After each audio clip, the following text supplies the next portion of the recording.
welcome to the Man United show. We are live and we are doing the strengths and weaknesses of Man United part 2, part 2, as some would say. And I'm joined. Hot shots. Hot shots. Yes. I knew as soon as you laughed, I was like, he knows. You can watch this back here and you see my mouth part 2 as you were saying it. See. It's not that we know French, yeah, because we do a little bit. But anyone older than the age of 30 will know about Hot Shots. Classic film. Yeah. All right, back to what we're meant to be talking about: the strengths and weaknesses of Man United. We had part 1 last week with Rowan Ricketts. This week we've got part 2. I'm going to give you the chance to join us tonight. So if you want to have your say, we're going to throw the link in the chat.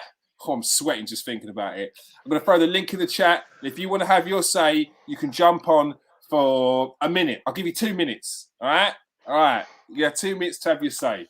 All right. So who we got in there? Part what? Paul, come on. Don't pretend you don't know, Paul. Don't pretend you don't know.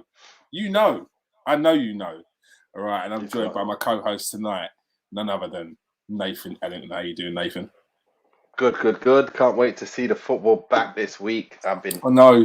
It's been a killer, man. I know England played, but it's not the same.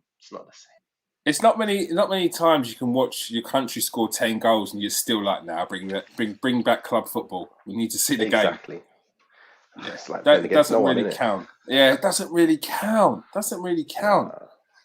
All right. So where were we last week? I think we got onto this is where we'll have a little look where we are. So far we've got David De Gea, aka Dave Saves, in as guaranteed starter. Varane's a starter. And although Luke Shaw, we had a few things to say about Luke Shaw last week, he's still a guaranteed starter. First team, we've got Henderson because he's good enough. Eric Bailly. So, Eric Bailly. So, yes, he's wild, as Rohan said, but he's a very good defender. Paul Pogba, he's got to be first team. Rotation. Yeah. Harry Maguire has been dropped down. The cupping of the years, some say they went over the top. Both sides went over the top. But, mate, you're there to stop goals from going in, not score them. So leave the cupping of the years alone. Victor Lindelof in at rotation. All right. So who have we got next? We did the Pogba one, didn't we? So we can go back to the rest of them now. We've got I don't know what you're saying. We've got a few minutes on each, haven't we? So Yep. So we are at Harry Maguire, Lindelof, Shaw, this man. Aaron Wan-Bissaka. So want to hear the strengths and weaknesses of Aaron Wan-Bissaka. So, Go on, what you got? Right, so with Wan-Bissaka, very, very, very good defender. Probably the best one-on-one defender I've ever seen. I don't think there's anyone I'm so secure about when you're watching him come up against someone. You're like, listen, he's not beating him. I think the only player that I've ever seen like take him on for fun, like he's not there, is Adama Traore. And you can give him a blight for that because Adama is like, a jet plane. With boots legs on, isn't it? It's ridiculous. So there's not much you can do there. But when it comes to it, let me think.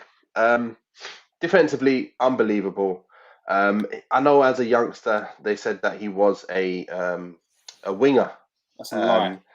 And now he's become a defender. I think maybe he was trying to play as a winger, and because he wasn't doing well enough, they thought, you know what, you're athletic, you should just go back. Just back it up a bit. True. At the back, you could do well there. And then he's obviously found his position, and that's his position been cemented for fun. Because definitely, as a winger, he definitely didn't get any assists. He didn't get many assists, I say. And his ability to take players on, obviously, is not like... He has got a little bit about him. He has got this drop shoulder, but it is like all over the place, Yeah. But again, it's not cultured, is it? Like we were talking about last week with Rowan. So when we're talking about going forwards now, that's the side where he really isn't up to the levels that we want him to be. He's not a Champions League. He's not like the top 6 type going forward. And when you look at the Man United teams of old, we used to get chances. If you look at the best teams of today, their fullbacks do a lot of pushing forward and a lot of crossing balls in with quality and finding players. That's what we're missing. Shaw does it half and half, and then Wan-Bissaka just really, bless him, he doesn't really have that in him to be able to continuously, consistently put balls in. So you're losing that with him. So again, it's like when I look at someone like I look at Trent, yeah, I look at Walker, and I James. look at Wan-Bissaka. When you look at these three, I say like with Walker, he's probably the best right back in the country for me overall because defensively is like a 9 and attacking is like an 8. Yeah, you look at Wan-Bissaka, defensively he's like a 9, but attacking wise he's like a 6.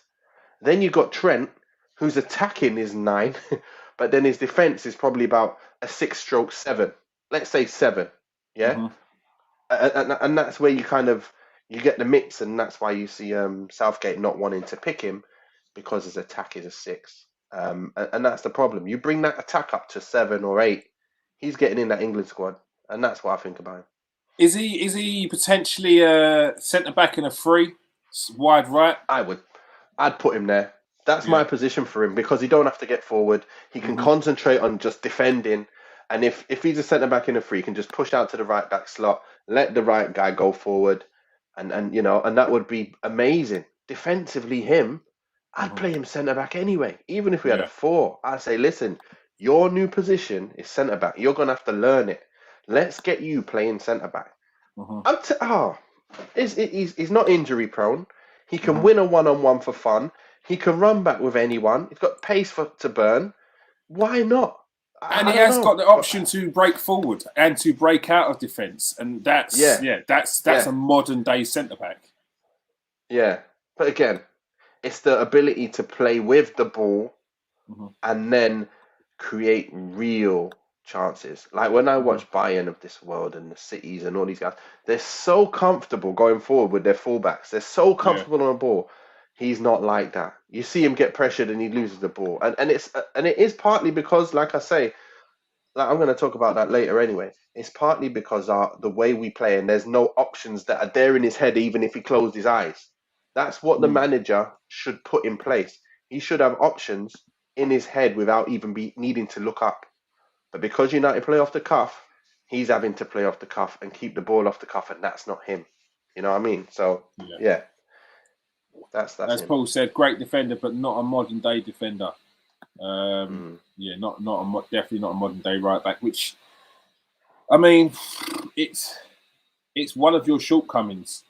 You've only got one defender that breaks forward. So, and every team has either your fullbacks that can break forward or a centre back that can break forward. When you've got only Shaw, because Maguire's not going to do that. Varane doesn't do it a lot, and Wan-Bissaka doesn't get forward and get that delivery in as much. So yeah, definitely something that's needs to be fixed. Is probably the reason why they're looking at another right back. So where would you put Wan-Bissaka in this? At this moment in time, he's still first team. He's first team. He's gonna be in the first team. First team. He's got to start in it. When you look, he's a starter. He doesn't. Okay, don't sit there and go, I wonder who's going to go at right back. It's Wan-Bissaka. Yeah. So if Man United come the summer, there's a right back available who can go forward and defend. You bringing him in? Yeah, we need to have that. Like I say, I like Max Aarons. I think he's a young player who can actually get forward quite well and cross good balls in. Very young, and he's England. He's England under 21s, so he is a little understudy. But again, we need someone very good defensively as well. I've heard about Dest, supposed to be very, very good. Yeah, it's very good. That could come in. He could be another player. So it's one of them things we know we need. That's one of the areas we do need to improve on if we do want to be improving in all areas. Trippier Going forward, he's got more about him. Defensively, he's okay. He's not like Aaron Wan-Bissaka. No one really is going to be like Wan-Bissaka defensively. But we do need to kind of have that better going forward. And even if we have to take some off defensively. But that, again, comes to the other side of having centre-backs that can handle their jobs as well. Because then, obviously, you can't have Maguire in there. Then you take out Wan-Bissaka as well. And someone who's not as good defensively in as well on top of that. That's going to cause even more problems. So, again, we'll need to change a lot of things. All right, so that's Aaron Wan-Bissaka done. Next up, we have Telles. Right, so when it comes to Telles, for me, when he first came in, you could see he's got that left foot ping of a ball in. He hasn't really shown it too much because he's not been playing too much. But you can see he does like to get that ball in there. And I think that will be something that will be welcomed by Cristiano and Cavani, because they need a ball coming in early. And that's what all you got to do is rain balls in. If they don't get there, they don't get there. The amount of balls Trent plays in and they don't get there, but it's so good. The quality is there. I think Telles could be one of those players that could do that going forward, but defensively he's been shown to not look too comfortable at the moment. And that might be through lack of games.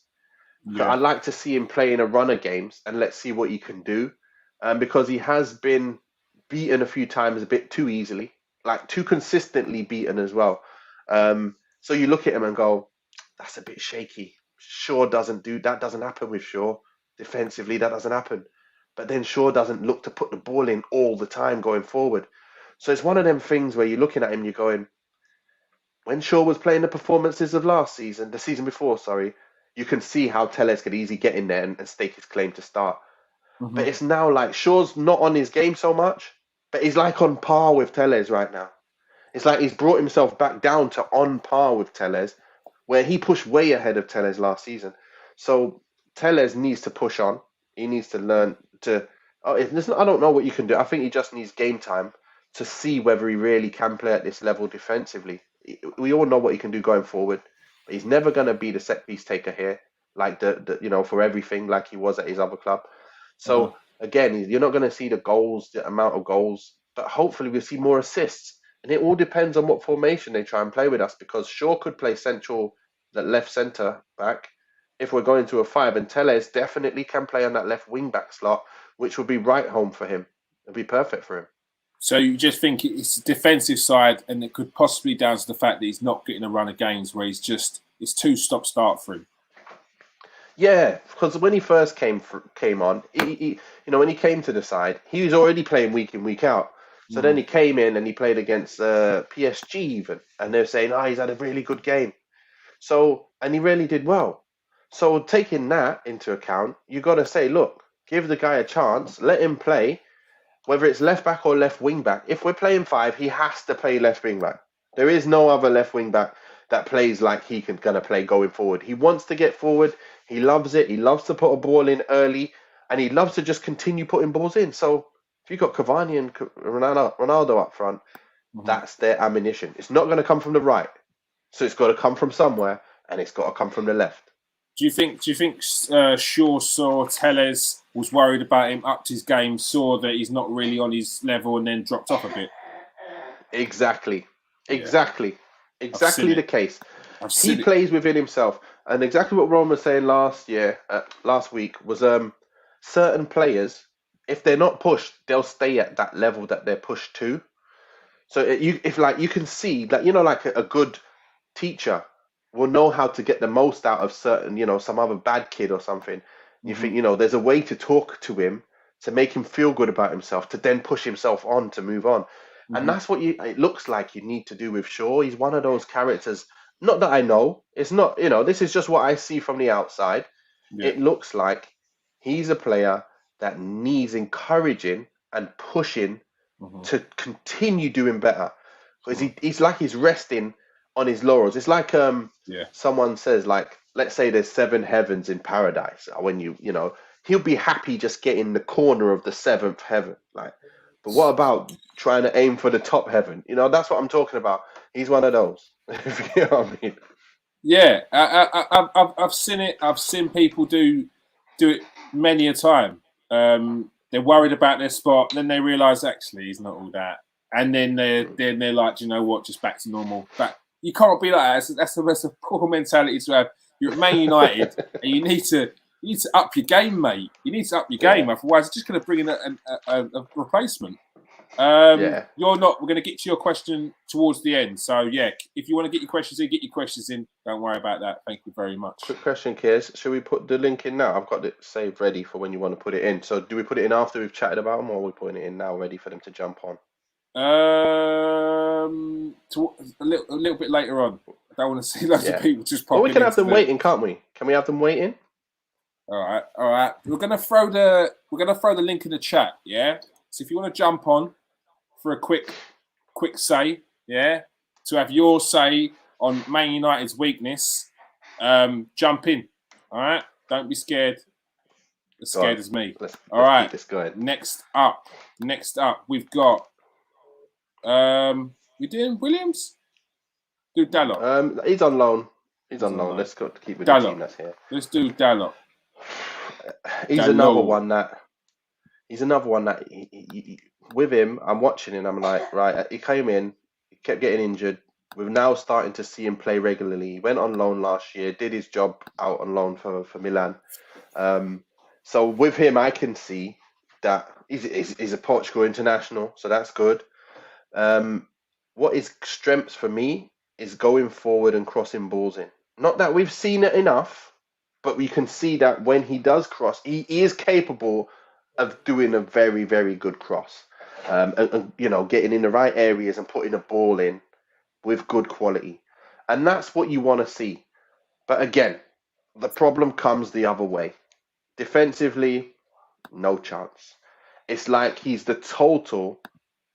you can't say he's a total opposite to Wan-Bissaka because he's not as good going forward as he is as Wan-Bissaka is defensively. I just think he had the biggest mare that he had that against I think it was Villarreal first game.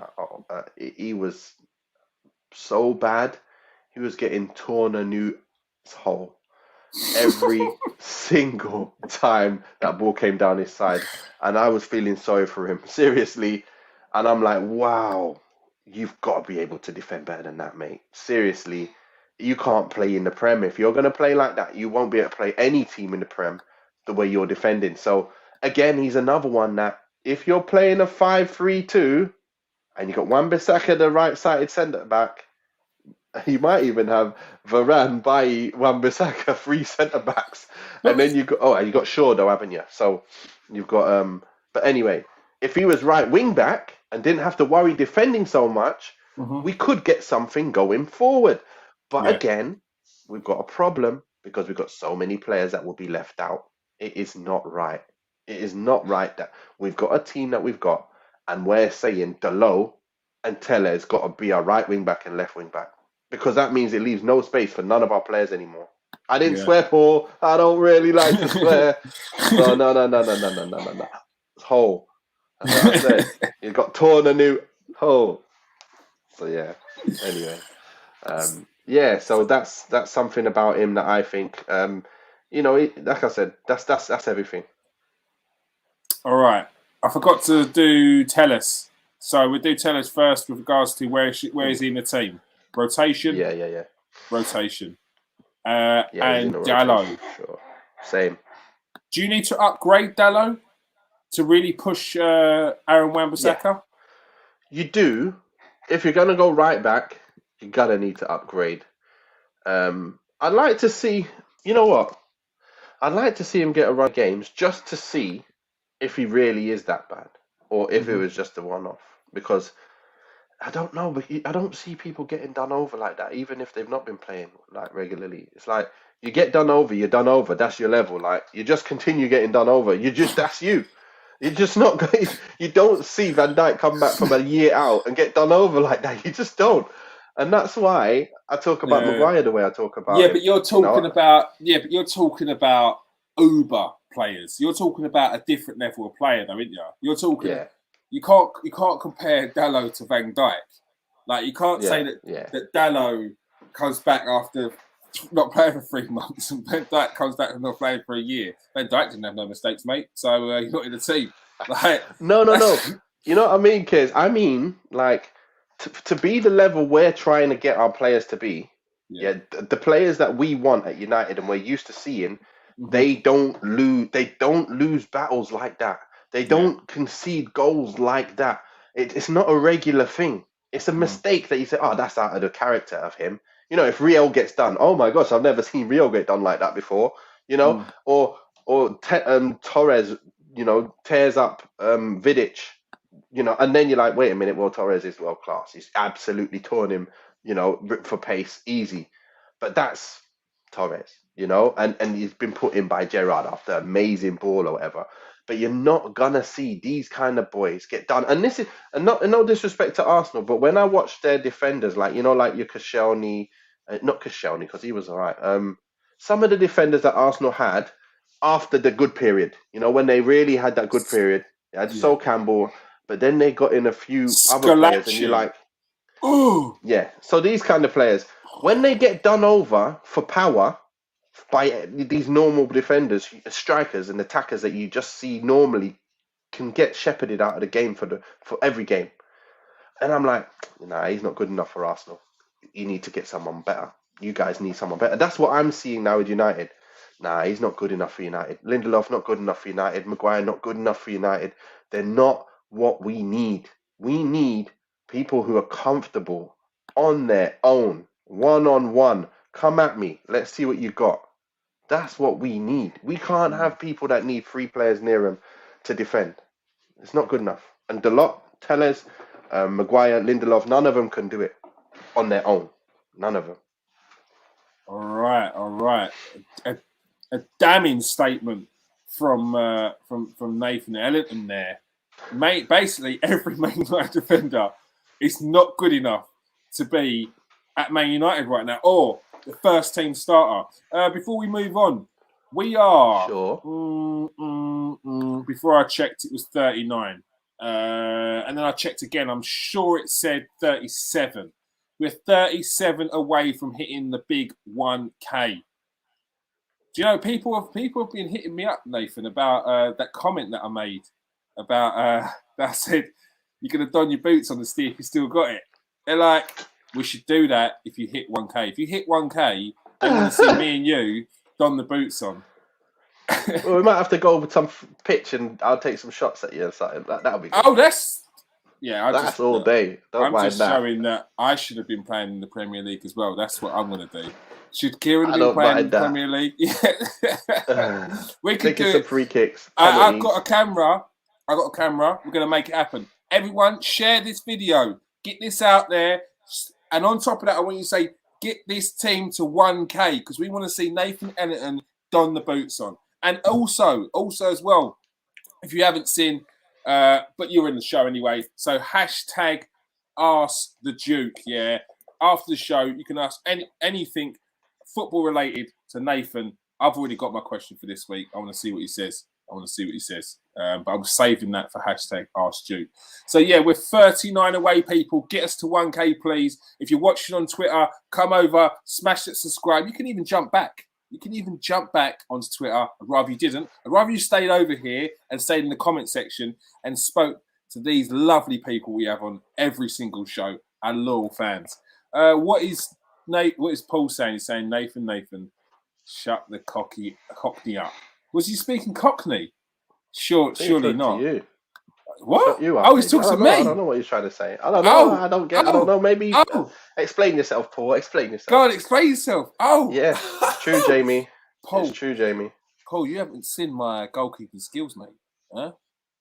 Well, I'm past my prime. That's what he means. Yeah, that's what he means. Way past it. So, all right. Who we got next? It's Nemanja Matic. Yeah, just to reiterate, because you said that none of the defenders can play for United. I think Shaw, Varane, and Bailly and Wan-Bissaka defensively are good enough to defend for United. That's for sure. Going forward is a bit different. Obviously talking about wing fullbacks, but yeah, right. So Matic, very, very experienced, good player. He knows what he's doing on the ball all the time. He's been in systems before. Chelsea, you name it. He's won the league. You know, he's done what he's done. He's getting older now, but he can still do what he does. Same way Carrick was still doing what he does, but Carrick was that, he had a bit more up here, obviously, and he was a bit more agile. But with Matic, he's got everything you really want in a defensive midfielder, apart from having the ability to move quick anymore. Well, he never could really move that quick anyway, but now he's actually upped his pace a little bit since the season before. I thought he'd completely gone, couldn't move anymore. But this season, he's actually come back strong. I've actually liked what I've seen of him. He's getting across the pitch quite well, but he's just not being used. I have no idea why, but he's not being used. But again, very good. Technically, can see a pass. He's got, like I say, he's very, very good in the position he's at. It's a shame he's old now. Otherwise, I'd love to have him playing every game the way we are right now. I do like my players with more mobility and agility as well, more pace. But I can't say too much wrong about him. He's had a great career, done very, very well. And it's a shame that his weaknesses get highlighted so much because of what he's got around him, like the Maguires, that are way younger and just not capable of obviously being able to protect him. I'd rather we protected Matic than having to protect our defense, if you get what I mean. So yeah, that's what we got. Rotation for Matic? Yeah, at the moment, well, in this team, he's a first team player, to be fair. He's a starter. For me, I think he starts in this team if he was playing every week. But you know what? Let's rotate him, because I'm not putting him as a starter because he can only rotate. He's not like the first name on a team sheet all the time. He's a rotation. I don't think any of them central defensive midfielders are going to get in the first team. So we're just going to not have a first team player there. And as you said, Matic can't play on a Wednesday and a Saturday. There's no way he's doing that. So he's got to be rotation. You know what? If he had the big boys behind him, he might be able to do it. He might not have to run so much if he's got Bailly and Varane behind him.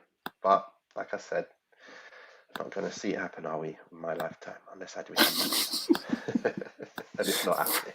Fred. Pastor Fred. Mr. Fred. You know what? When he first came, I was wondering, okay, we've got this player. He's probably going to be similar to Kante, that kind of player. Mourinho's done well in finding this guy. He's, this much million. I think it was like 50, 60 million. 50 okay, million. He must be all right. Yeah, he came in. Manager just took him straight out after he played a bad game. And he lost all his confidence, came back. When we had no players when Oli took over, he kept playing and he played his way into confidence and he played very well. He was our most improved player. I think he got player of the season that year because he was that good. He bossed it against City. He bossed it in quite a few games them time, and we won. We beat City that time as well. And I was thinking, yeah, he's improved so much. But what's happened is because of the off-the-cuff stuff, he's not naturally good at keeping the ball. He's not like a naturally gifted player who's going to be like seeing everything and his technique's amazing and he's just going to keep the ball like a Tielemans. You see Tielemans get on the ball, it's all natural to him. Everything he does is like lovely. It's like, oh my gosh, I love to see this. But with Fred, it's not helping him that he's in a team with no structure. He's having to think for himself, everything. And it's not for him. So he's someone who, if we had a different manager and he's told what he needs to do and all the players are told where they need to be, I think he might even do a lot better than he's doing right now. I think he does cover the ground. He's a defensive midfielder for me. There's no chance is he attacking midfielder. He's never going to score goals. Nah, he's not a goal-scoring midfielder. He's not. He doesn't thread balls. He just wins the ball and gives it back. Like, that's what I want him in the team for. I don't want him getting forward, and I don't want him trying to get into shooting positions. It's just going to kill the team. For me, I would say, listen, if you get in a shooting position, you pass it. Don't shoot. Like, no matter what happens, do not shoot. Pass that ball to someone who can.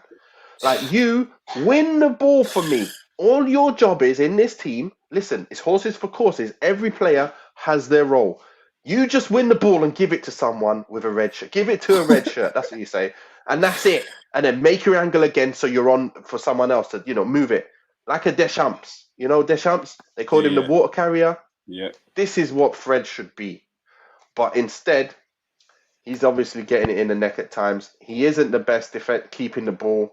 He does make the odd bad pass, too many as a midfielder. That's something that he needs to fix up on if he's even going to be a rotation in this side. I do like him, and so many times I do like his game because he does win the ball a lot. He does get in the way. He does cut out the passing lanes and win balls like that quite a lot. But he does get beaten one-on-one too easily. That's another thing. So he's just a player, I guess, depending on what team you're playing, he could do well. I'd like to see him in a structured team. That's what I'll say about him. Going forward, there is nothing. I don't think there's anything of any quality in terms of shooting the ball. I don't know why he tries to take free kicks as well. He might be okay at them in training, I don't know. But surely they should say, listen, what are you doing standing next to the ball? Like, you've seen everyone else here. Like, there must be like 8 players in front of you that's going to take a free kick. Don't even try. Go and sit back there and wait for someone to attack us. That's what he should be doing. So I think he's been used a little bit wrong at times. And that's his qualities and that's his weaknesses. Bad on the ball, but very good to win the ball back. So, rotation? Yeah, he's a rotation player. Rotation for Fred. I mean, with that,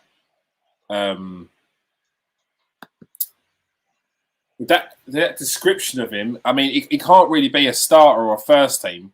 You basically just said you win the ball and you pass it to someone decent. Yeah. In the night, it's like way to build up his confidence there. No, but it's his position. He's good at doing that.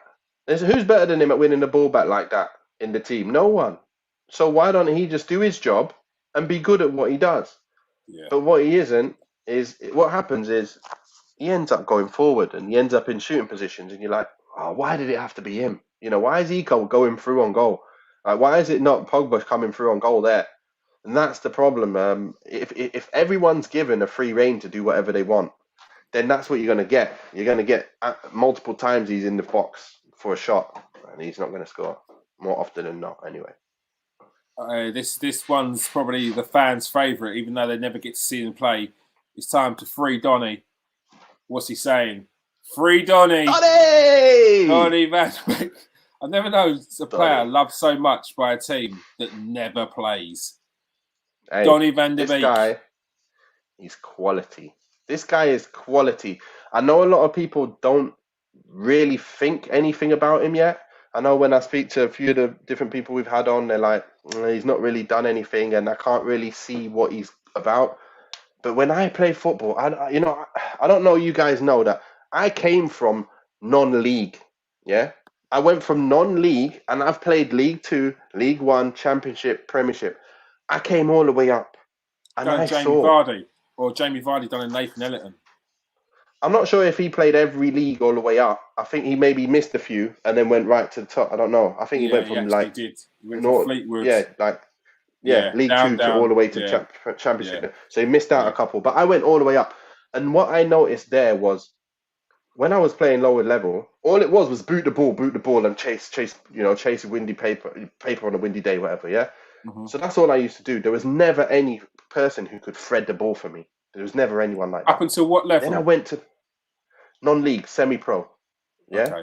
Semi-pro, Ryman Premier League, Walton and Hersham, I was playing. Yeah. So I was playing there, just running after balls, booting the ball in the channel. That's it. Went to Bristol Rovers, and there was no one that... actually, David Hillier, Man United, Arsenal. Ex-Arsenal. Ex-Arsenal. He's there. David Hillier, you could see that he had that culturedness about him, where he could find someone. So I was like, oh. And then we had this player in the reserves as well. He used to find me through little holes, and I was like, man, I wish you played. Like you get balls, you're like, wow, I never knew. Like, wow, I get balls through. He's on your wavelength. Yeah, but he doesn't play. He never plays, right? So that was one player in the whole team, and he never even played. Yeah. Then I went to Wigan, and then you had like Jimmy Bullard. Every now and again, he would play a ball forward. So even then, we wanted him to play the ball forward more. He done it Yeah. more as he got to the Premiership. He got further on, but where he came from, we were sometimes me and Jason were like, "Come on, man, stop going right and left. Come forward. Look for us first. Look for us." So when you see that, next minute I'm in the Prem at West Brom, and then you've got the Inamoto, you've got the Zoltan Gira, certain players you can see certain things, and you know who was the best? The coach, yeah, the coach. When Tony Mowbray came in, he was with Mark Venus. Mark Mark Venus, Venus, yeah. It's oh my Ipswich. God, in training, yeah, in Ipswich, yeah. So, but he was at West Brom with us, yeah. He's the coach. When we played on the side and he was playing, I love playing on his team. I said, you're the only one who like fires the ball into me, like through holes. And there was a defender, Shelton Martis, left foot. He fired the ball in, and I just couldn't believe it. It was lovely. And I got to mention Nicky Eden and Nicky Eden at Wigan. He used to fire the ball in as a right back. I could see the quality in him. But what I'm trying to get at is certain players, yeah, they do simple things, but on time, perfectly on time, is so good for your team. It unlocks the door for everything. So where he's like a little cog that just makes everything tick. He keeps the ball moving, pass it, move it, then open the ball through down the side, and you're like, wow, that's what Van der Beek is. He is the brains in midfield. He knows when to lure people in and then when to get it through. Yeah. Herrera was great at it as well. But this guy, watch when he plays. That's what's missing from Man United's midfield. The link between the two.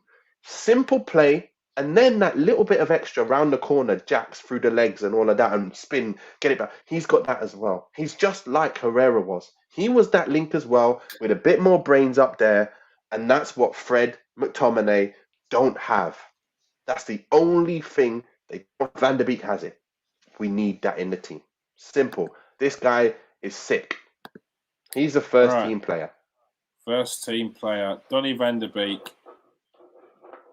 He needs First to team. play. He goes in the first team. All right. So who we got next? We've got Pereira. Not at the McTominay. side. We can leave him out. McTominay. Right, good. McTominay. He's a good one as well. Yeah, I love the guy. To be fair, I love his attitude to the game.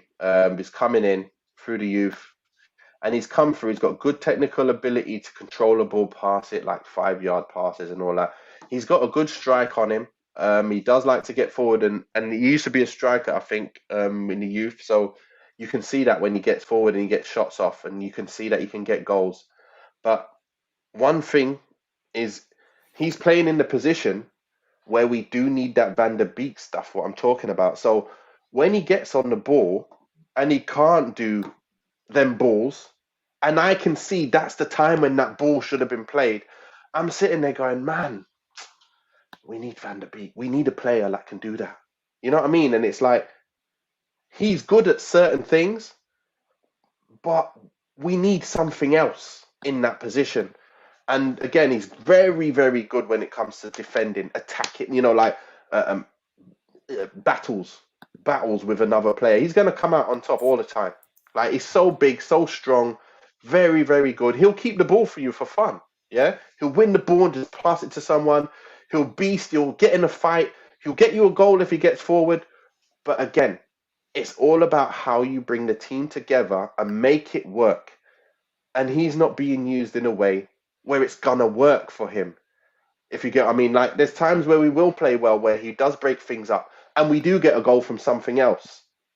But when you need to be a well-oiled machine, if you're talking about that position there, that Van der Beek needs to be, it's Van der Beek all day.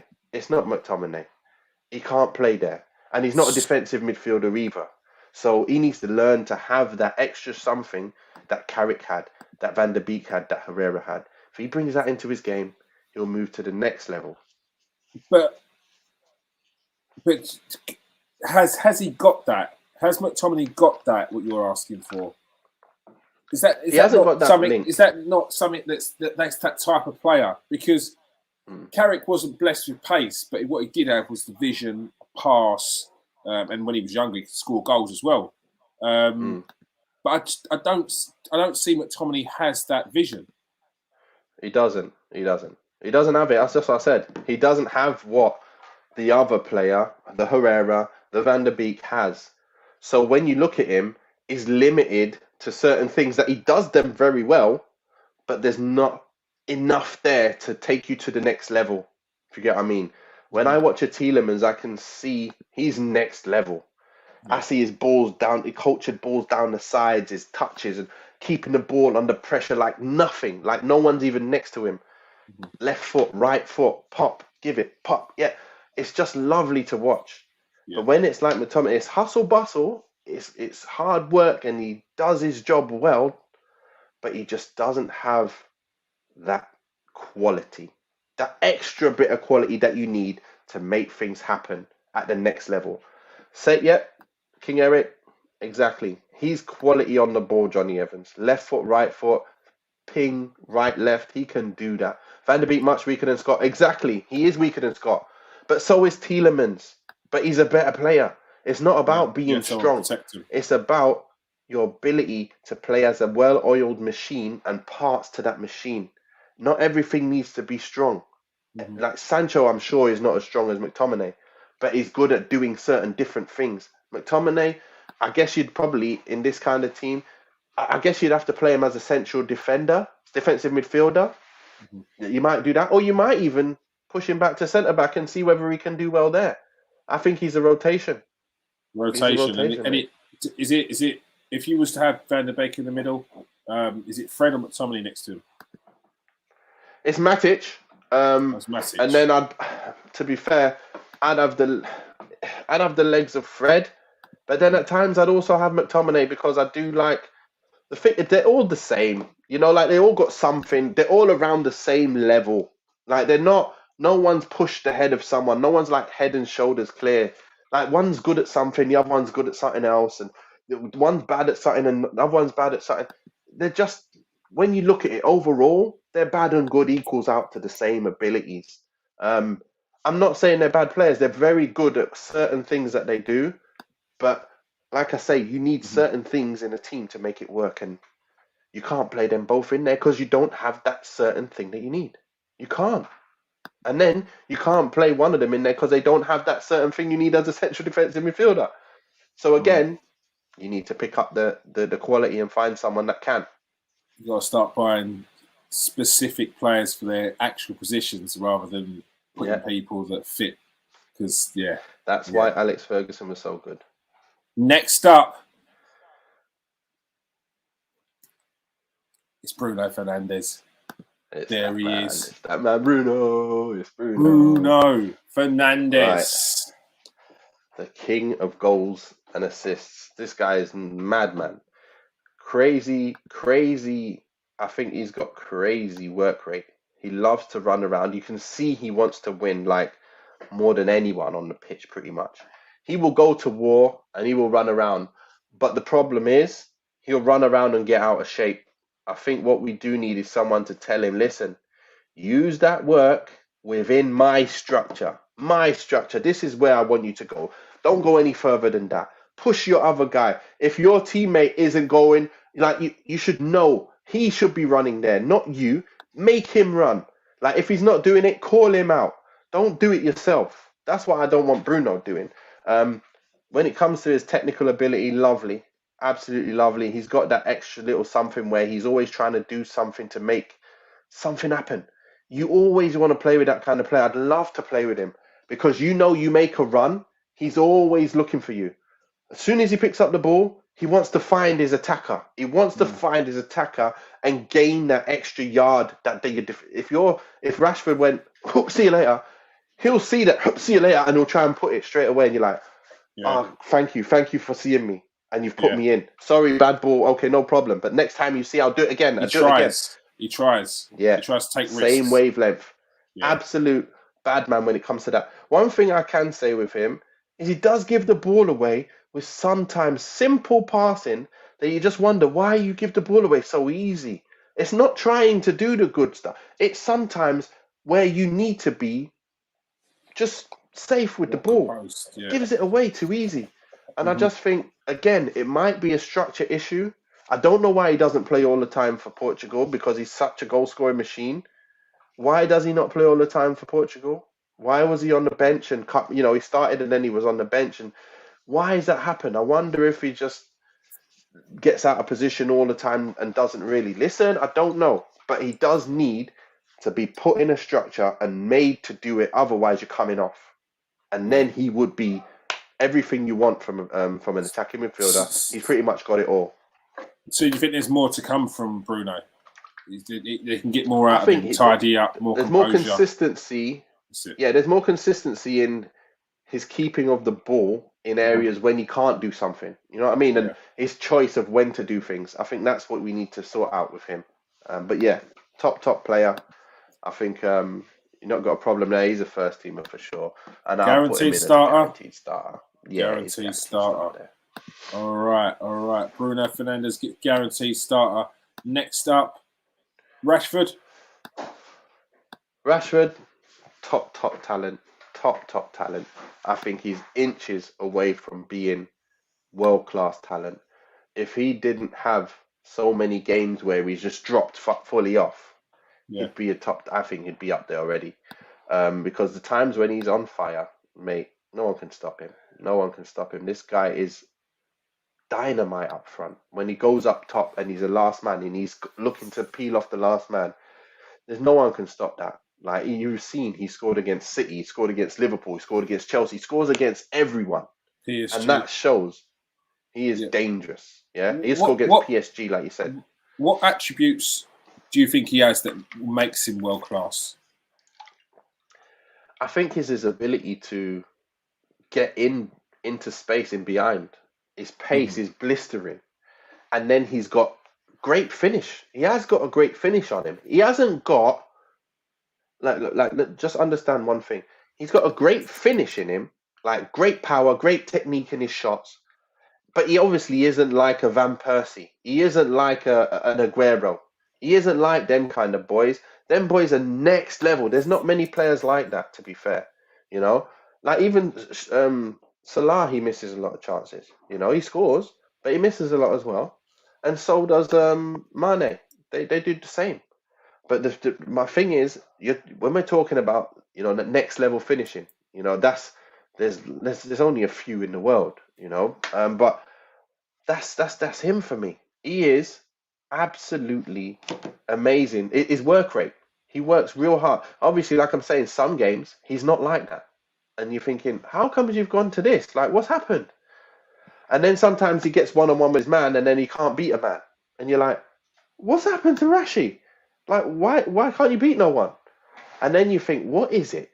It's just like getting in behind, and then once he's the other side of the man, he can do his thing. And then when he does get in on them runs where he really is on fire, then it's just game after game he's on it, and he's doing really well. It's sometimes it's just a little bit puzzling sometimes where he can go from nearly world class to just like, man, what's going on? So those are the things that's stopping him from being world class. But he's 24. You mentioned Robin van Persie. I know I loved him. What Robin van Persie was doing from a very young age to the age when he really hit it. And he was a little bit older. What age did he join Man United? When he was 29. So Arsenal got like about 3 decent seasons, 3 really good seasons. Before that, there was a lot of injuries. He's a very good player. We could always see he's a very good player, very technically gifted. Just did everything right technically, but wasn't a goal scorer. But then for about 3 seasons, he smashed it. So Rashford's got plenty of time. And being a world class is about consistency when you are at the top.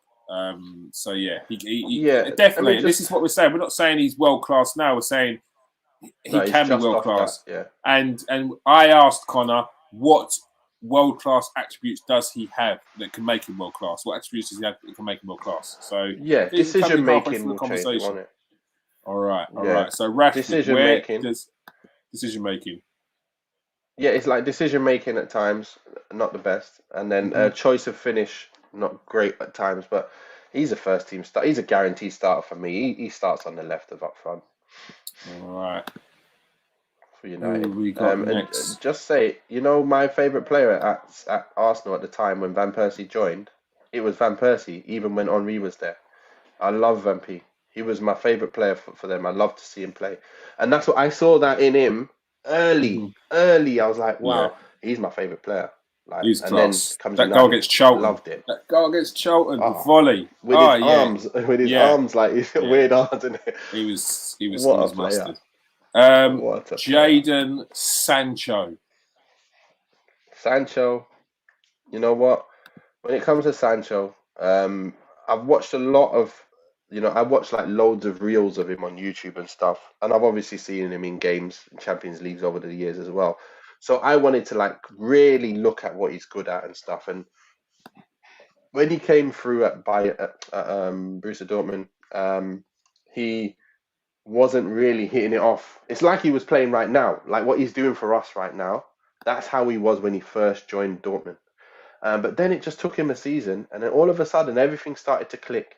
He started to learn how to beat players, how to, the timing of everything. Because as a winger, it's all about timing. Yeah, it's about passing that ball and moving and luring them in when their bodies, move in one direction, using that against them and going the opposite way. And he learned to master that, and he is so quick off the mark. And all his other players, they played in an amazing system, and their players played their position. So Sancho was able to do his thing. And in that league, I don't know what it is, but counter-attacks are the thing over there. And it is open season for him. And he could set up everyone. He could score goals. He found himself through on goal so many times. What's good about him is off the mark. His movement off the ball. Like as he passes and he moves, that's what he's about. He's intelligent play. He's dribble, dribble, dribble, wait for you, pop, move, and then want to get it back.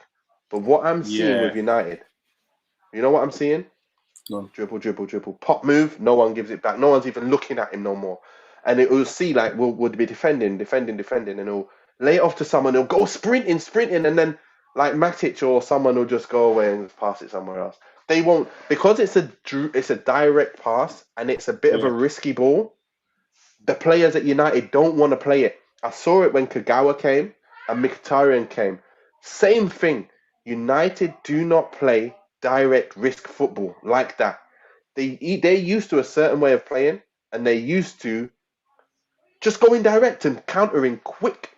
And that's what Sancho's seeing right now. He's come from that football. He's seeing, that's my chance to get in the run. That's when the player would normally put me in. No, he's not seeing me. Why can't he see me? He's not even looking at me. Well, soon he's not going to be making that run. He's going to have to change his game up completely. And that's not what Man United bought him for. That's not what Man United bought him for. It's going to hurt him. It's going to hurt him. If we stick with Solskjaer and he continues with this madness and he tries to play him right wing back, we're going to be in big trouble because he is going to be a flop and not from his own fault. It'll be the team messing up. You think Kagawa wasn't good? You think Mkhitaryan wasn't good enough to do well in that position? Kagawa was quality. Kagawa was quality. He was, when he was at Borussia Dortmund, he was quality. And that had nothing to do with him being in Germany. Yeah. Player of the season, and so was Mkhitaryan. Like, Mkhitaryan, okay, I liked him as well. He had a bit of pace about him, but we didn't use him in the way he was used at his old club. That's my point. He would have been a lot better if we used him in the way we used him, the way he was used. And this is the thing. Sancho, he's good, man. He's a first-team player right now. For me, he's not a rotation player. He should be a first-team player, and he should actually be a guaranteed starter. But he's not yet. I can't put him guaranteed because he hasn't done enough yet. But yeah, he definitely should be a first-teamer. All right. We're getting towards the end. It's Martial. He splits opinions. What are you saying about Anthony Martial? Martial, very, very good talent. This guy, when he gets on the ball and he's confident, not many people can stop him going forward, attacking. And his finishing is second to none. Little does many people know, but when we were playing and Mourinho had him, he scored with the best goals to shots ratio than any of the strikers in the league. His finishing ridiculous. The problem is we were playing so defensive we had no one to help him. Now he had a good season up front for Ollie the first season. Then the next time he wasn't playing so well. But I think our team was not. We didn't create chances for our attackers. Mhm. So again, he's another player. He is not natural to him to play as a number 9. It's not natural, but he still was doing really well. And if he got service, he'd be on fire. I'm telling you now. Even though he doesn't look like he works hard, and he doesn't really, chase lost balls, he's not that kind of player. And it is frustrating when you watch him and he doesn't do that kind of stuff. This guy is dynamite if you play him in the right team, in the right structure. Yeah. We get a manager, I'm telling you, once we get a next manager and he plays within a certain structure, watch all of our players look 10 times better than they are. 10 times just because of structure and being put in positions where they get the ball early and they can get at their man and they can play 1-2s and it's open football, open season for people. This guy is something else. But work rate, when it's not going right, you got to work harder. You really do have to look like it means more to you. That's the only thing my gripe about him is it doesn't mean enough to him from the looks of it, from off the side of the pitch. When it's not going right or the ball ain't perfect to him, he's just nowhere to be seen. He can go in a game and it's like, did he even play? Like, was he on the pitch? Which Did is he a even suit up? non-negotiable, really. Working hard. Working hard is every player's got to work hard. That's not a trait. When they say, "Oh, he works hard," I mean, like he should work hard. You're a footballer. Not really It's one good of them enough. things, isn't it? That there's not really much weakness on him, apart from doesn't use his left much. He's coming off the left. You can see he loves to cut in. He don't want to go down the line. But yeah, if he's playing and he's on it, mate, I'm telling you, we can get the best out of him off the left. I would play him off the left just like Rashford plays off the left, and he would be. You know what? He's good enough to be a first team player, but right now You got I'll put him in Rashford. the rotation. I'll put Right. rotation because I think he could come on for Rashford. When Rashford's not playing well, Martial starts. Then when Martial's not playing well, Rashford starts. And when Rashford gets tired, Martial comes on. That's what I'd be doing because everyone would be so scared. Imagine running around after Rashford all game and then Martial's come on with his pace. Imagine, and it's open because they're trying to attack us and need a goal or something. That would be great. That would be great. All right. It's Ronaldo. What can I say? What can I say about this man? The guy is 37 now, probably. He might 36 still, I don't know. But man, this guy, it's just amazing. Like, continually wanting to win, that desire to be the best, even at this age, and still defying everyone. Like, we say that he's not got this, he's not got that anymore. We're seeing a different type of evolved Ronaldo now. The guy who's just last man, gonna be scoring. Ibn in. So yeah, yeah. The guy obviously, when it comes to leaping, he's just like me. I taught him that. When it comes to scoring headers, he's just like me. I taught him that too. Me and him are just as good at leaping and heading. So that's one thing I'm gonna say I'm good at. Nah. To be fair, he's probably the best headerer out there. I don't know anyone who can get their head on a ball and put power on it like him. No one. In terms of finishing, put him one on one with anyone in the box. Goal. Put him in a situation. It's a goal. Turn a little something into a goal. It's like what Van P was, isn't it? You put the ball in the box with any amount of quality, poor quality, good quality. It's a goal. Like, this is what Cristiano does. But we don't put the ball enough in the box for him. And that's why we don't see enough goals. But yeah, he really is something special. The work rate ain't there as much as it used to be, and it won't be. He's 36, 37. You can see when he sprints after a ball, when it's more than 10 yards, he gets knackered. So you can see he kind of loses that pace and he'll get knackered, and the player will probably get the better of him. But if you get him around the box and he gets the ball at his feet, look what he did against Liverpool. I know he's offside, but he got the ball, step, bang. That was just a goal straight. And he just the guy continues to put quality in United's name. Like the amount of goals he scored already, that's sick. And if you need a Unbelievable. last-minute Guarantees. goal to save the day, whether it's a win or an Cristiano, mate. equaliser, Cristiano. Where is he? All day. He's at the top, mate. He's at the top. I don't care. He's at the Guaranteed top. He's got to be starter. at the top. All Yeah. right, You all can't right. be anything other than that with Ronaldo. Come on. Let's be real. Edison Cavani. Cavani. Love him. Love the guy. Love him. Absolute top player throughout his whole career. I've always liked him. I wish we brought him in earlier, obviously while he was younger. But the guy, again, put the ball in the box, heading machine. He's a natural. He's an old school number 9, but with the work rate, madman, all over the place. He gets about. His link-up play is very good, and his just ability to score goals, lovely. He's got that little bit extra. That's why I call him like a world-class number 9. Not many left of him. You got the Lewandowskis of this world. Benzema now, obviously been doing it for years and years, but there's not many others. Haaland, Cristiano, Cavani. Like, there's not many in that position, number 9, are there really, and that are really, really on it. Cavani finishing left foot, right foot, work rate, everything sick. Obviously, would like to have a bit more pace about him, but he's also old again. He's getting to the older age now, so we got to make the most of him.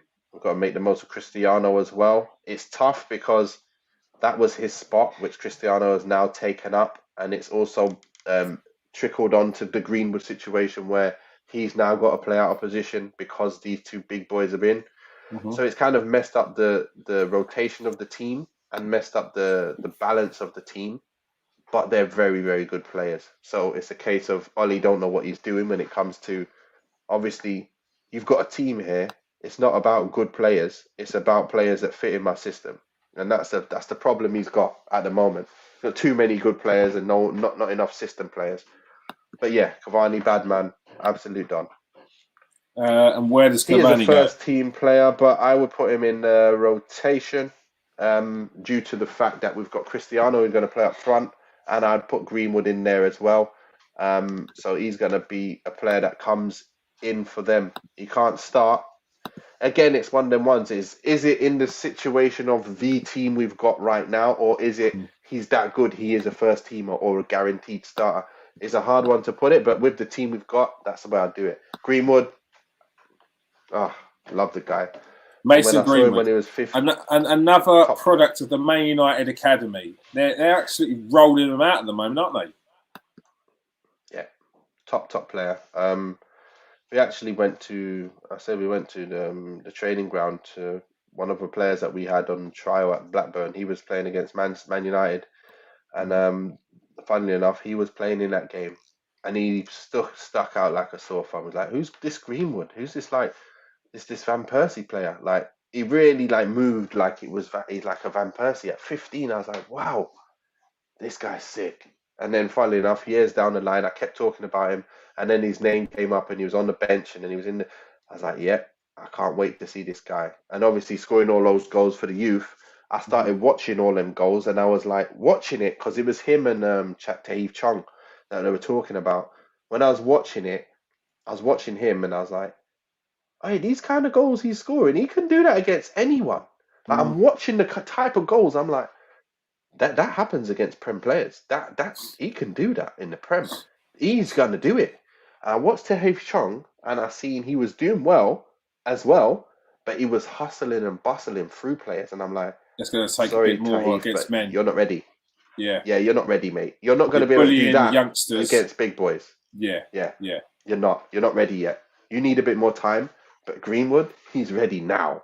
He's got left foot, right foot, and he scored 40 something goals. And he scored one more goal with his right foot. And I think it was like 24 goals with his right foot. And then the rest with his left foot. And he's left-footed. How's that? How do you score more goals with your right foot with a 40-something goal season? He's got that technique, hasn't he? He's got that technique. It's ridiculous. He scored free kick with his right foot and a free kick with his left foot. That's just mad. That's just mad. He's taking the mick. So, with him, what he's good at, he loves to run with the ball. He loves to run with the ball, jink and get a shot off. Yeah. That's his best thing. Yeah. He loves to link up, pop it and move and get it back. It's reminds me of like a Robin style off the right. He wants You to know where get he's down there and going. just get shots off. You Yeah. can't stop him. You can't really stop him. Yeah. And he's getting better and better and more accustomed to playing in the Prem now. He's now mastered this Prem like he mastered the youth team levels. I feel like he's now comfortable with everything that the Prem's got to show him, and he can just continue where what he's been doing. I do want to see him up front. So it was a bit of a, it was great, but at the same time it was not great because I knew Greenwood is now going to have to play right side again, maybe potentially for the next 2 years. If it was me as manager, seriously, I'll play Cristiano some games.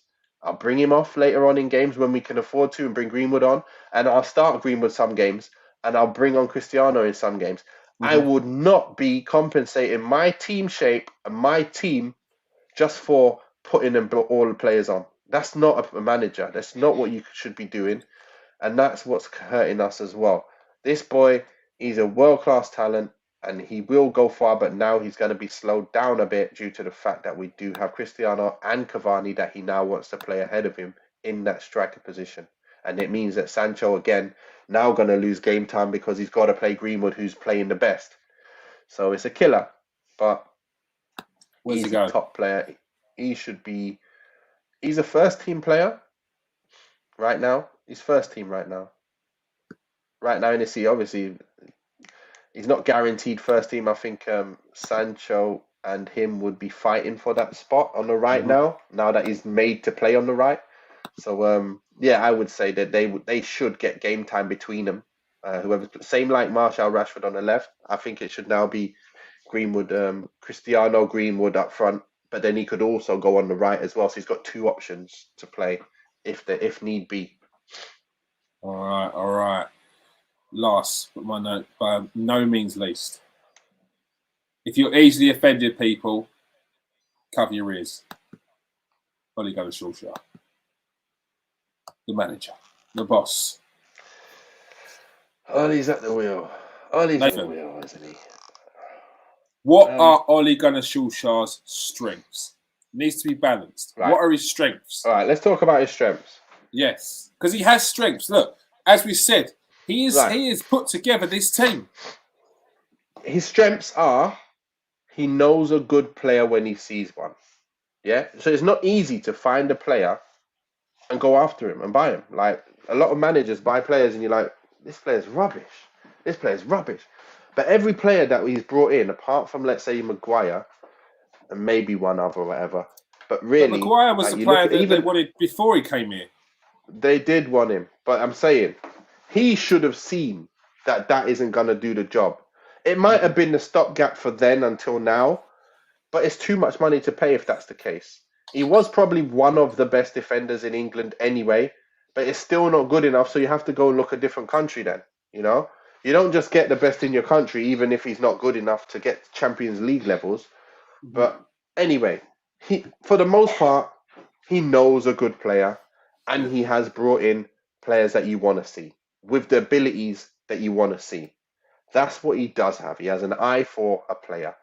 And he knows, I think he has got that thing about man management about him, but I think he's kind of like, he's not mastered it yet.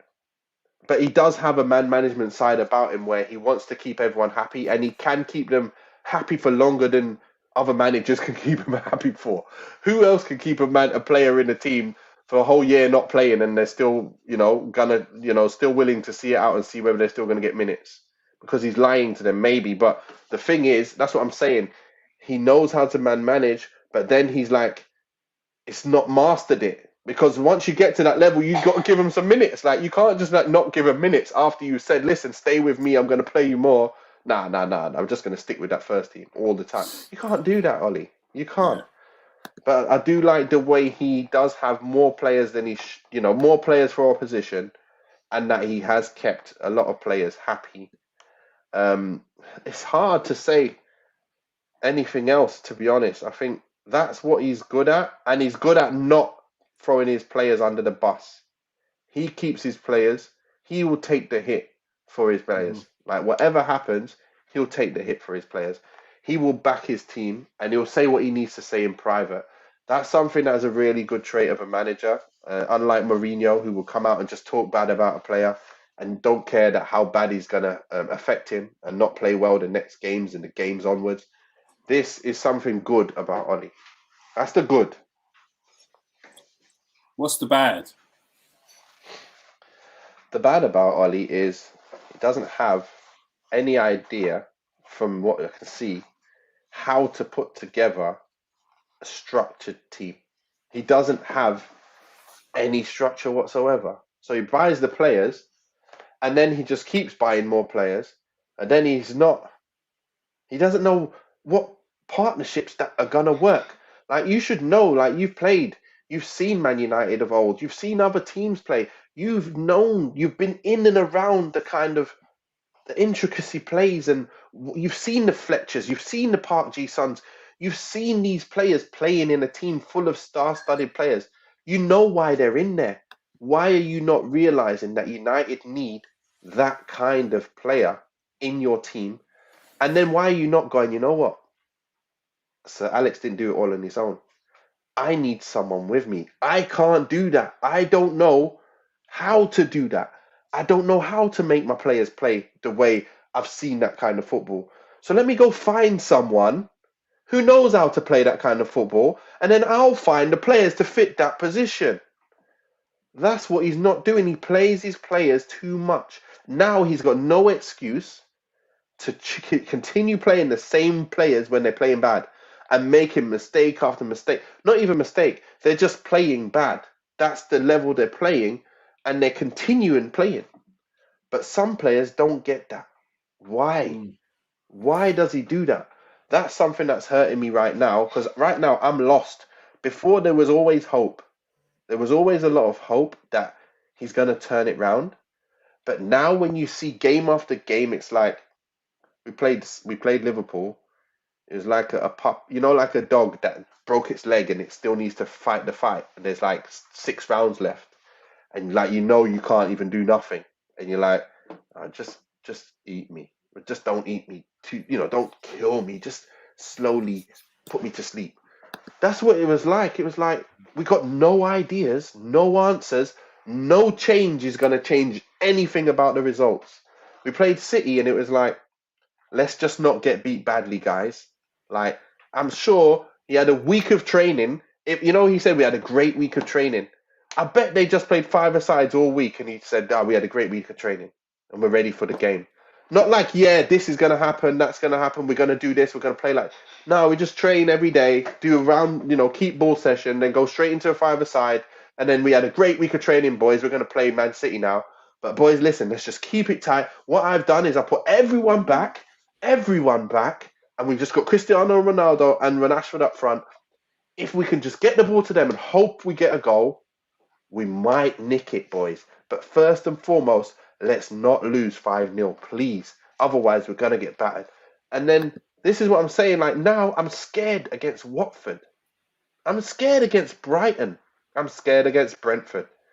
This is because Oli has no ideas left. I don't know. There is nothing left. I'd like to see him change it. I hope he can. But right now, I don't think he has any ideas. Or is he going to be bold? Is he actually going to prove us all wrong and be bold? Is he going to be bold and go, Maguire, sit with me? Van der Beek, jump on the pitch. Is he going to do it? Let's see him do it.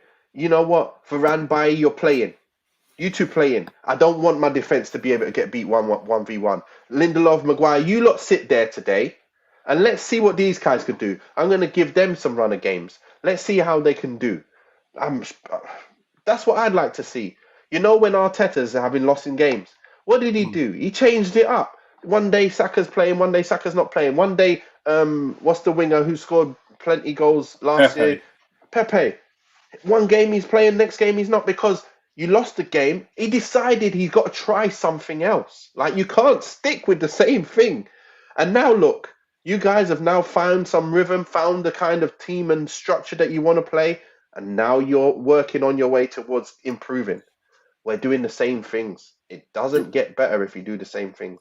Should It just doesn't. world-class footballers be told how to play football? Well, Of course. why do teams with world-class players have managers full stop? Why don't they just go onto the pitch and just have a kick around and win leagues? Why did Niko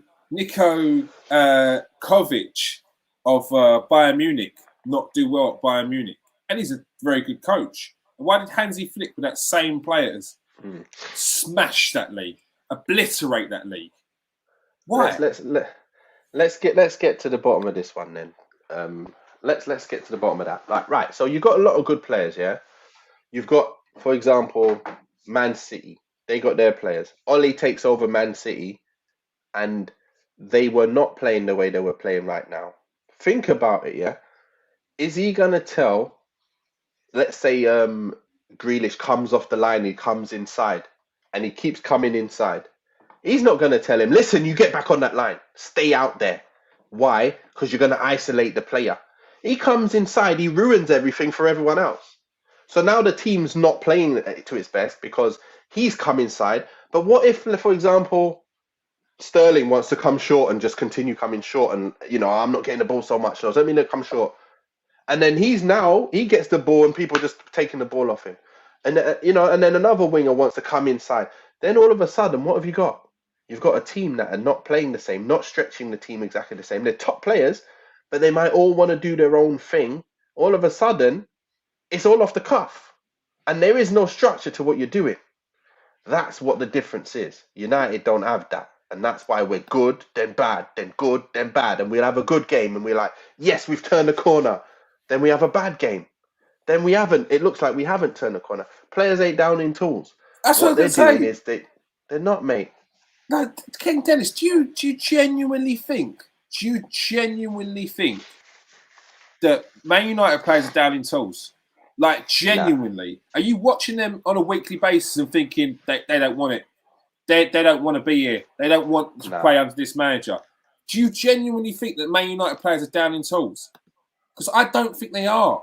See, this is... Okay, so if we go off of what Nathan's been saying, yeah, and these players are going off the cuff, yeah? These players have been going off the cuff for the last 3 seasons. Every time it gets to a point where everyone thinks it's over, they've got no more, yeah? They're in a crisis, they pull it back, yeah? These players right now have run out of ideas. They've got no ideas left to pull it back. And they're looking at their manager for help. And he's got no ideas. Like, I get what you're saying, yeah? These players should look at themselves in the mirror and stand up and be counted, yeah? But the things that you would say that about, I'm not seeing that. I'm not seeing that Man United players are getting bullied by other teams. I'm not seeing that Man United players need to run more. That's what I'm seeing. Man United players, I'm seeing, essentially maybe not pressing as much or not working as much as what you're seeing other teams. But who is that down to? Who is that down to? That's down to the manager. Players. Yeah. Choice of players and choice of and where to press. I know he's telling the team when to press and when not to. I know he's telling them that. But when you get in a back four, you can't run anywhere because you're told to stay in position and don't move anywhere. Break us down a back 5 and then 4 in front and then 1 up front on your own. Then all you're doing is shuffling left to right and trying to cut out all angles. You're not pressing them high. That's what we tried to do against Liverpool and we got alive. So then what he did against City, he goes, listen, we're just going to sit back. We're just going to sit in a line. You don't break us down. We're not pressing no one. And that's why the running is worse.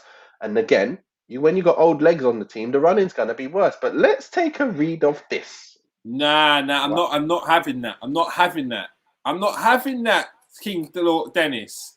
Dennis, come on. You're giving no credit to the manager who won Leicester City the title, because that wasn't just Claudio Ranieri though. That was a little bit of Nigel Pearson. That was a little bit of Claudio Ranieri and Craig Shakespeare. There's a team of management that together made that team tick.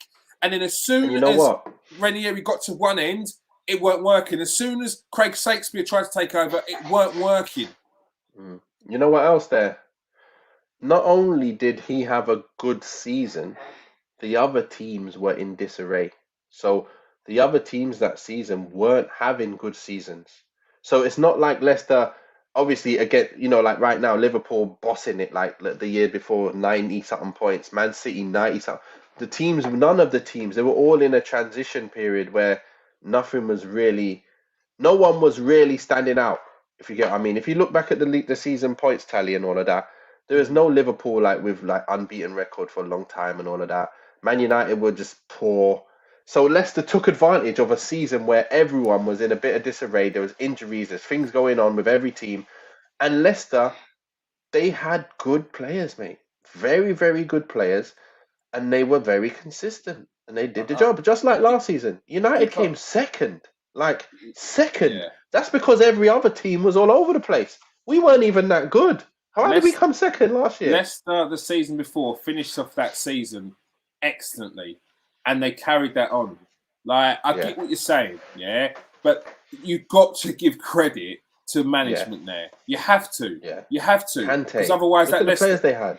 That Leicester team hasn't won it since. Kante was still there the season after. So was Mahrez. What did they do in the Champions League? Like, they have to. And look, here, okay, some players may have given up. Some. Who are they? Why is he playing them? Why still play them? Who's given up? Who would have given up? I can't think of any player that's given up in the Man United side that's given up. I can't think of anyone. The only person that looks bad, as bad like he's given up, is Maguire. That's who has looked so bad that he looks like he's given up. I think but Maguire's he hasn't given up. He's trying his hardest as well. I think Maguire's low on confidence, and yeah, he's trying. He's just low on confidence. Look, we're gonna go. We could go on for ages on this. King Dennis the Lawman, I beg you, please come over to Twitter. Ask the Duke. We can carry that on there. Yeah. Before we go, where are you gonna stick Ollie? Oh man, he's fighting to stay, isn't he? It's not one of the options. Ollie's fighting to stay, mate. We're gonna pretend that this is Ollie Gunnar Solskjaer. Ollie Gunnar Solskjaer is fighting to stay. He's fighting to stay. He should be the one underneath that, to be fair. All right. No, to be fair, he's fighting to stay. He's fighting to stay. He deserves to be fighting to stay because he has done a good job up until now. And this is where he should get off the bus and go, listen, I'm not at the wheel no more. Someone else got to take over, take me to that next step because I've done everything I can. And this is everything. I've set it up perfect on a plate for the next manager to come and go, listen, take them on. That's what I really, really think. He's just overstaying his time now. You know, like the buses at the end of the line, he's still sitting on there, like, fell asleep and, come off. Like, listen, mate, we're at the last stop. I think it's time to come off. He's not come off. He's flashing the lights in his face. It ain't happening. It ain't happening. All right. Oh, mate. All right. Paul was saying that all the players have given up. I just don't buy into this giving up. I don't see it. Like, do you know what? I think it's very easy to stand on the sidelines and say that people aren't playing for the manager. They've lost the dressing room. These are all just cliches. Like I'm not buying into that because people said that Mikel Arteta lost the dressing room. Yeah. Yeah, but when you don't have a plan, Kears, that is like you've given. It feels like you're giving up. You know, like I don't know if you've ever played FIFA and you just keep losing to this player, and this player is so good, he's battering you every game, and then you think, right, I'm going to win the next game. I'm going to win. Next minute, he's 5-0 up, and the next game, you're like, oh man, you're still trying to play, but you know you just battered and you got no chance. They've not given up, but they just feel so dejected, like there's no ideas because they have to do what the manager tells him. And the players can't all do it themselves, otherwise they'll be the managers. The manager must tell every player to be collective to do certain things, all within a system. And he ain't telling them. That's why we're where we are. And we don't even play with the same team every week. So the formation changes, the team changes, we just change everything. And we're losing. And we're not defending well. We're not stopping goals. And we're not really scoring goals. So we're in trouble. We're in big, big trouble right now. All right. That's all we have time for, people. We've gone on for an hour and 24 minutes. All right. The strength and weaknesses of Man United. I'm going to break it down. I'm going to throw some little videos out. Have your say. Get into the comments section. I know you've got a lot to say. You've been very vocal tonight. I really appreciate that. We're not here to agree with each other. We're here to debate. Love debate. All right? It's all opinions. Like as we said before, we're nearly hitting that 1K mark. And once we hit there, boys and girls, that's it. Taking off. All right? So, thank you for joining us tonight, Nathan. Thanks a lot. Been good. It's been good. All right. Off my chest. Don't forget to come over to Twitter and hashtag Ask the Duke. You can ask him any football-related question. Get your questions in. Let him know what you. Let me know what you got to say. As I said, we're hitting that 1,000 mark. I'm going to say we're going to hit it by next week. I'm feeling confident. Got big games this weekend. Who you got this weekend, Nathan? Watford. Saturday. Watford. Ooh. Big time. Oh, you've not got to play against who's that? Who's the monk? I'm going to call him the monk, Kruger or whatever his name is. Got sent off. Yeah, he's an absolute beast. But I wouldn't worry about him. Worried about what? It depends on the play. I'm worried. Get out of it. Preview tomorrow. Friday. The preview is out tomorrow. We'll be 2:30. 2:30. The preview. Make sure you're there. We will be live, so you can have your say as well. All right. Once again, people, really appreciate your time here. King Dennis, the lawman, here he is. It's Paul James. He's back. Ooh la la, Cantona. I don't think I've seen you yet before. Ooh la la, Cantona. I have. Oh, you? There you go. Back again. I'm sure you have subscribed. What else have we got in here? Russ is in here again. Saw you the other day. Callum, thank you very much for joining us today, Callum. You're not. We love you. You're not. Even though he's coming into here throwing Arteta out signs. A couple of guilty pleasures here. A couple of Arsenal fans in here tonight. Who else we got? We've got Garth in there as well. Who else we got in there? It's been a busy night. It's been a very busy night. Okay, that's it. All right. Too old for Twitter. No one's too old for Twitter. Yeah, all right. Maybe. We've got the Dennis the Lawman in there, so maybe. All right. Thank you for joining us tonight, people. Peace out. Stay safe. And wash your hands.